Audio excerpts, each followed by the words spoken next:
Good morning sa inyong lahat. Magandang umaga po sa mga taga-Canada, mga taga-Pilipinas, at kahit saan mang sulok kang bansa, magandang umaga po sa inyo. So, ganito ang suot ko. Naka-scrubs lang naman ako, which is gusto-gusto ko kasi hindi na ako naghahanap ng damit. Kung ano bang isusuot ko, naka-scrub lang, uniform lang. So, tipid pa ito. Itong mga scrubs ko, binili ko pa years ago. So, hanggang ngayon ginagamit ko pa din. So, ito lang ang suot ko. Napakatipid. Mas maganda kung ang trabaho nyo ay ganun, naka-uniforme kayo, mas makakatipid sa aking opinion. Kagaya ako, tipid na tipid ako sa damit. So, gumagastos na lang ako sa aking mga jacket, mga ganyan. At ang mga jacket ko, hindi kayo maniwala, binibili ko yan sa ukay-ukay.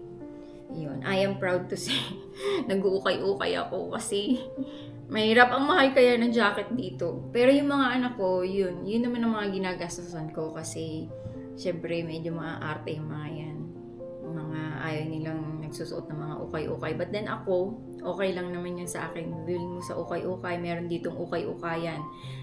It is Goodwill, it's called Goodwill and then Value Village. So, doon ako namimili ng mga jacket ko. Karamihan sa aking mga jacket ay galing doon.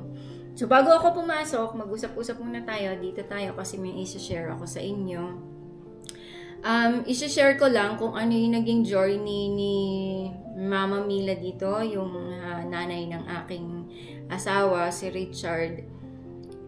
Nasawing palad talaga kami. I can call talagang sawing palad ang kanyang pag-a-apply ng parents sponsorship.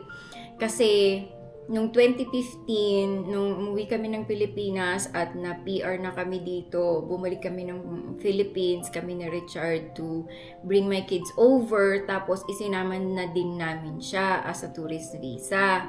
So, ang plano namin noon is to apply ang kanyang parents sponsorship para ma-PR din naman siya dito na sa Canada.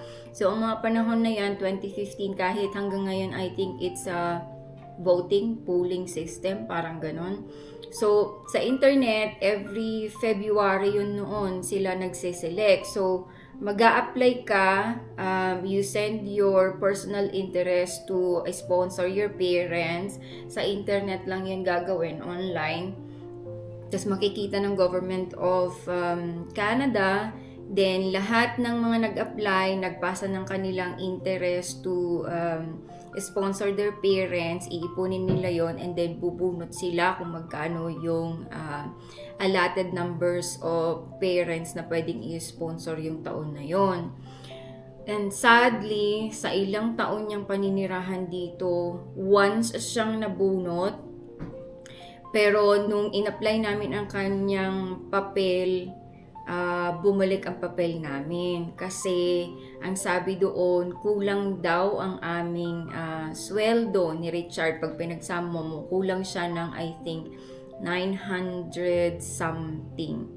So yun, hindi ko din naman alam noon na pwede ka palang mag-appeal, i-appeala mo yun na ganito, meron kaming papatunayan mo na meron kang other source of income para masuportahan mo yung kakulangan ng income mo para ma-sponsor mo ang iyong magulang dito sa Canada.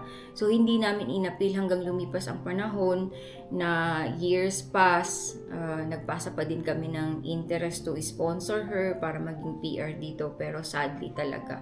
Sa ilang taon, kasi 2015 siya nandito, 15, 16, 17, 18, 19, 20, 21, I think 22 umuwi na siya ng Pinas, and 7 years niyang paninirahan dito. Wala na talagang nabunot. Hindi na siya nabunot after that. Yung application na yon na reject, na refuse, hindi na siya nabunot. So, ang hirap din na bigyan ng papel ang inyong mga magulang kung nagbabalak kayo. Talagang suntok sa buwan kasi bunutan siya. Bunutan ang mga nangyayari dito. Kung talagang minamalas-malas ka naman, kagaya yung karanasan namin, ay talaga idadasal mo na lang na sana mabunot ka ulit, ganyan.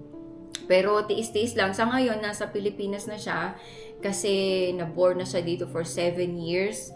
siyang nandito sa bahay namin. Dati nasa apartment pa kami, so doon kami unang tumira. Meron kaming vlog dyan, kung makikita niyo yung video namin. I-feature namin ang aming old na apartment. So, syempre, hindi na kami nakapasok sa loob kasi meron ng current occupants doon. So, ang na-feature lang namin is around the neighborhood, na ipakita namin yung building, which is okay pa naman. But then, nung mga umayos-ayos na yung aming dito financially, nakakuha na rin kami ng bahay, which is good naman kasi okay din naman ito na may bahay ka na, may tinatawag ka ng tahanan mo talaga, dahil pag nagrenta ka, wala namang pupuntahan yung renta mo dito. Pagka nagbabayad ka ng amortization mo monthly, medyo mataas-taas lang ng konti ang utilities mo, but then okay naman, matatawag mo na sa iyo itong bahay na ito. And then in the future, kung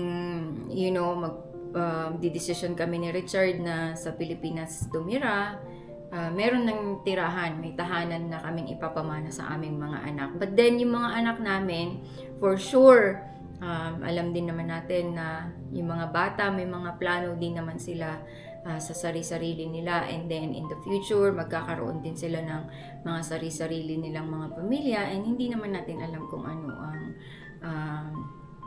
idadala ng panahon sa atin, Yan lang ang gusto kong i-share sa inyo. Yung mga nagbabalak na mag-sponsor ng kanilang mga parents, hindi ko alam kung ano na yung mga rules and regulation, yung mga procedures, protocols ngayon ng pag-a-apply ng to sponsor your parents to come here to Canada or to stay here in Canada.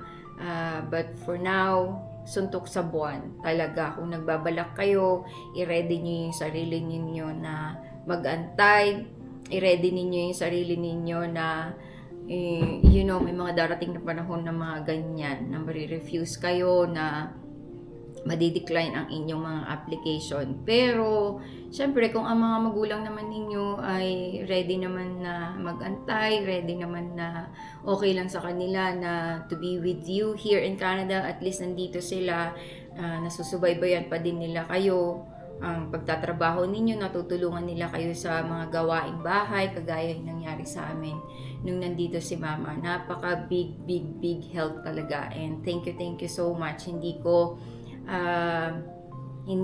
ko alam kung paano siya pasalamatan kasi at that time maliit pa si Gabi, nasa elementary pa lang siya. So siya yung naging katulong ko dito sa bahay at pag-aalaga ng mga bata.